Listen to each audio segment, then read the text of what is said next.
Hi friends, nandito ako ngayon para turo sa inyo yung My Life Pro website natin. No? Pakita ko sa inyo yung loob nito at ano yung mga iba't ibang mga features niya. No? So para makapag-login tayo sa ating account sa My Life Pro, ito po yung website address natin, mylifepro.biz. So type nyo lang po yan kahit wala na po to. No? Lalabas po tong page na to. And yung nag-register kayo sa V-Mobile, meron po tayong nakuhang ID number. So, yan po yung ilalagay nyo rito sa login name, no? Yung ID account, yung ID number nyo pala. Okay? So, ilalagay ko tong aking second account, no?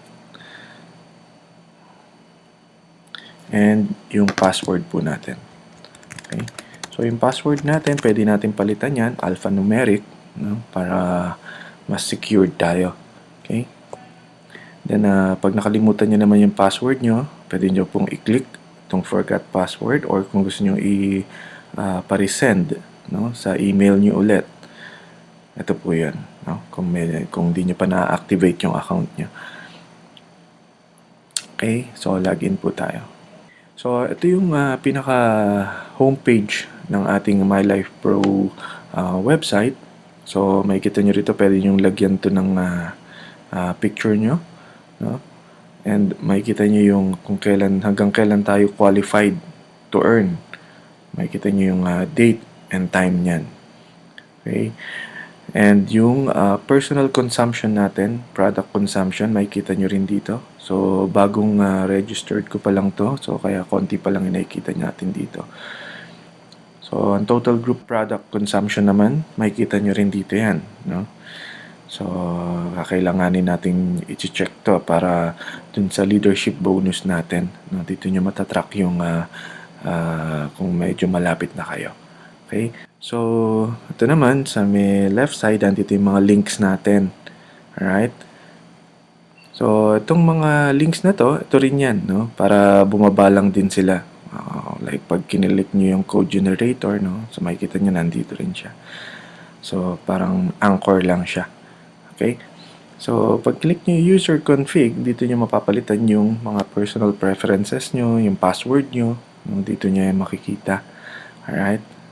So, huwag nyo na lang gagalawin yan.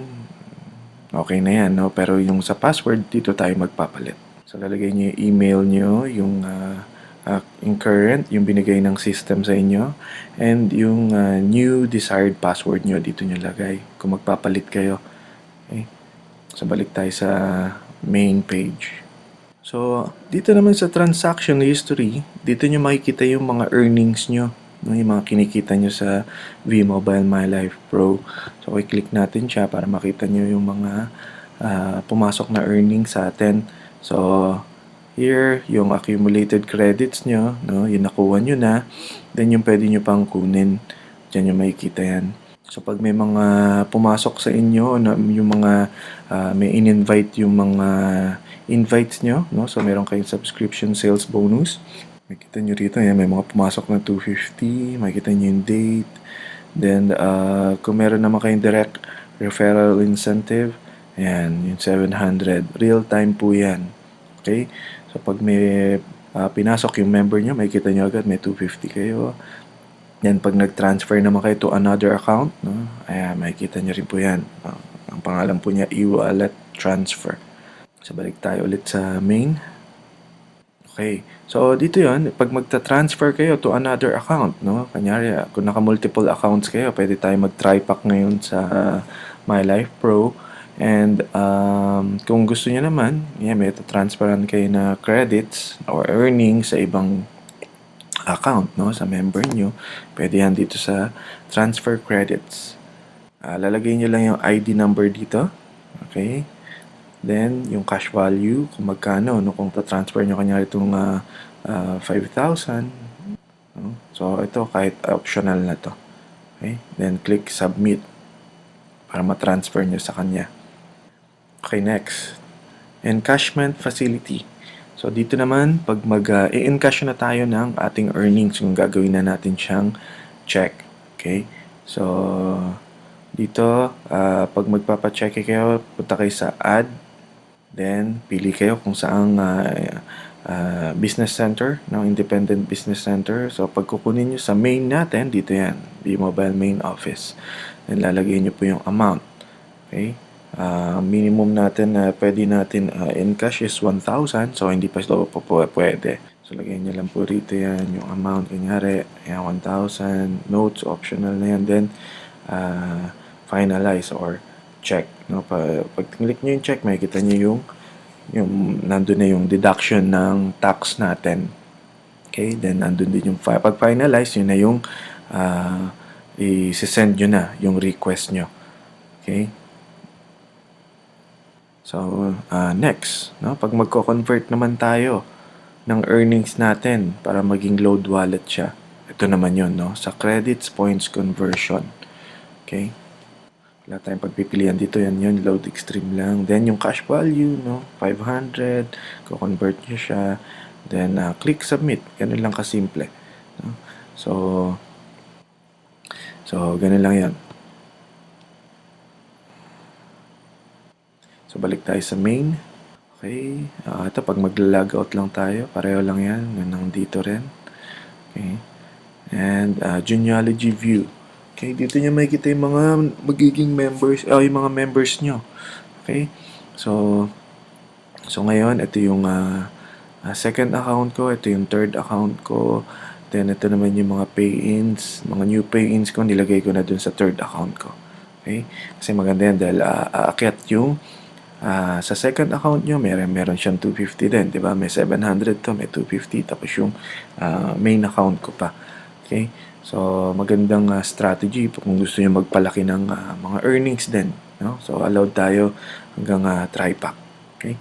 So, makikita nyo rito yung mga members natin with their corresponding ID numbers. No? UID stands for user ID. And kung sino yung sponsor nila, ito naman yung sponsor ID. Okay? So, sa yung mga names nila. Alright. So, yung client ID, and din yun. Makikita nyo yan. Yan po sila. Kung anong level naman sila. No? Anong level sila. Diyan nyo yung ma-check. Okay, balik tayo sa main. So, ito naman yung ETCI dashboard natin. Yung incentive natin. ETCI, yung Education, Training, and Car Incentive Dashboard. Alright? So, yung education natin, yan yung training yan. No? Hindi yan yung sa school. No? Para sa atin to, sa training yan. Okay? So, click natin siya. So, dito, makikita nyo yung 9 levels natin. No? Kung marireach nyo na ba yung education, yung travel, or yung car natin. No? Makikita nyo may kulay yan. So, right now, yung level 1, isa pa lang naman. So, makikita nyo, wala pa siyang 100%. Pero pag nag 100% yan, magiging green na siya. Okay? Then, pag umabot na kayo sa level 4, yun, ilaw na to, no? Para meron na kayo nung educational o yung training para sa atin. And, pag yung sa level 6 naman, no, na-reach na yung 729 members, yun, may libre na kayong travel from B-Mobile, tax-free. Lalo na to, no, pag umabot na kayo sa level 9, no, so, pag na-reach na yung ganitong number of members, okay, so, sa inyo na po yung sasakyan. Okay, meron na kayong brand new car, tax-free. Alright? So, balik ulit tayo. Tap na tayo sa last natin. So, next is yung redeem code. No? Pag gusto nating pahabain, no? Yung QP natin, yung qualifying period natin. No? Pag bumili tayo ng mga products, mga wellness products, meron yan na kasamang PPSC card. No? Doon natin i-scratch on. Then, lalagay po natin dito yung 16-digit number. Dito lang yan, lalagay niyo yan. Tapos magre-reflect na yan doon. No? Pag nilagay niyo yung number dito, pag naglagay kayo ng mga number, 16-digit number dyan, click post. Tapos makikita nyo, magbabago agad yung sa qualifying period natin, no? Ito, hahaba yan. Pag gumamit naman kayo ng mga My Life Load natin, yun, dito nyo rin yan i-check, no? Para, syempre, monitor nyo siya para lagi tayong qualified to earn, lalo na pag may ipapasok tayong mga new members o yung mga members natin may mga ipapasok, no? So, make sure na qualified tayo to earn para hindi masayang yung bonuses at mga product patronage na points. Okay? Till next training, ito po ulit si Ramila Snar. So, yun lang po. Maraming salamat.